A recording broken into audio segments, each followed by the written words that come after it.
আসসালামু আলাইকুম। খুব গুরুত্বপূর্ণ কিছু কথা বলি। কিছুদিন ধরে দেখতেছি আমাদের ভিডিওগুলো মানুষ টিকটকে আপলোড দিতেছে, তো আপলোড দেখ, আমার কোনো সমস্যা নেই। ভিডিও ছাড়ার সাথে সাথে আপলোড দেখ যাক। ওনারা আপলোড দেয়, অনেক আইডি থেকে আপলোড দেয়, সবারই তো আর মানা করা সম্ভব না। তাহলে আমার একটা রিকোয়েস্ট আছে, যদি আপনাদের মনটা চায়, যেহেতু আমার ভিডিও আমরা কষ্ট করে ভিডিও মেক করি, আমরা পেজে ছাড়ি, আর আপনারা ওই ভিডিওগুলো টিকটকে ছাড়েন, তো যারা ছাড়েন তারা আমাদের ভিডিওর স্ক্রিনের উপরে সুন্দর করে, মানে যে পেজের থেকে ভিডিও নেবেন, যদি আমাদের অ্যাক্টিভ টিমের থেকে নেন তাহলে ওইখানে দিয়ে দিবেন অ্যাক্টিভ টিম পেজ ফলো। আর যদি রাফি অফিসিয়াল টিমের থেকে ভিডিও নেন তাহলে ওইখানে সুন্দর করে দিয়ে দিবেন রাফি অফিসিয়াল টিম ফলো। তো আশা করি আপনারা আমার এই কথাটা রাখবেন, আমার এই রিকোয়েস্টটা রাখবেন।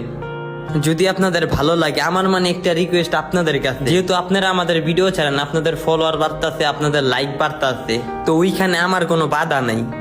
আপনারা ভালোবাসেন বলেই তো আমার ভিডিওগুলো নিয়ে ছাড়েন, আমার ভিডিওগুলো মানুষের কাছে প্রচার করেন। যাক, কিন্তু আপনাদের জন্য হয় কি, পাবলিক ভাবে যে আমরা টিকটকের জন্যই ভিডিও মেক করি। তো আপনারা যখন আমাদের চ্যানেলের নামটা দিয়া দিবেন, আর তখন ভাববো আমরা পেজ বা ইউটিউব চ্যানেলের জন্য ভিডিও মেক করি। আর আমাদের Rafi official team, active team, YouTube channel, এই তিনটা অফিসিয়াল চ্যানেল বাদে আমাদের কোনো ওয়েবসাইট নাই। আশা করি কথাগুলো বুঝতে পারছেন।